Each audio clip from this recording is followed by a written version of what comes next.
9 నెలలు మోసిందిరా మీ అమ్మ. ఆడపిల్లవో తెలియదు, మగపిల్లగాడవో తెలియదు, అందంగా ఉన్నవో తెలియదు, వికారంగా ఉన్నవో తెలియదు, పుట్టిన తర్వాత వాళ్ళని చూసుకుంటావో తెలియదు, చూసుకోవో తెలియదు.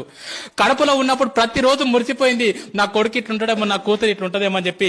8 నెలల టైం లోపల నువ్వు ఆడుతూ ఉంటే అమ్మ పేగుని గట్టిగా తన్నినప్పుడు విపరీతమైనటువంటి నొప్పి. లేచి ఒక్కసారి కన్నీళ్లు దూడ్చుకొని పక్కకు నాన్న ఉంటే నాన్న నిద్రలకెళ్ళి లేపి లోపల బాబా ఆడుకుంటున్నారు తెలుసా, లోపల పాప ఆడుకుంటుంది తెలుసా అని చెప్పి మురిసిపోయిందిరా మీ అమ్మ. 9 నెలలు నిన్ను మోసిన తర్వాత ఈ ప్రపంచం లోపలికి నిన్ను తీసుకొచ్చేటప్పుడు మీ అమ్మ నిన్ను ఈ ప్రపంచం లోపలికి ఎట్లా తీసుకొస్తుంది తెలుసా? 2 రకాలుగా తీసుకొస్తుంది బాస్. ఒకటి caesarean delivery, 2 normal delivery. Caesarean delivery అంటే ఏందో తెలుసా బాస్?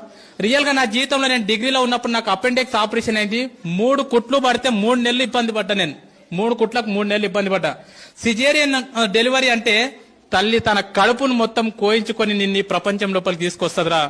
డాక్టర్ అంటాడు, అమ్మ నీ కడుపు మొత్తం కోసి బిడ్డను బయటకు తీయాలంటే ఇప్పటి వరకు ఏ తల్లి కూడా నాకేం కావద్దు అని చెప్పి ఏ తల్లి చెప్పలే.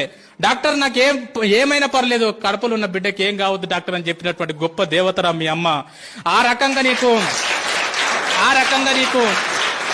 నీకు సిజేరియన్ డెలివరీ ద్వారా నీకు జన్మనిచ్చింది మీ అమ్మ. సిజేరియన్ డెలివరీ కాకుండా నార్మల్ డెలివరీ మాక్సిమం మీ తల్లులు నీకు ఎక్కువ నార్మల్ డెలివరీ ఇచ్చింటారు. నార్మల్ డెలివరీ అంటే ఏం తెలుసా? ఒక్కసారి ప్లీజ్ అందరు ఇట్లా గిల్లుకోండి, ఒక్కసారి ప్లీజ్ గిల్లుకోండి అందరు ఒకసారి. Download ShareChat.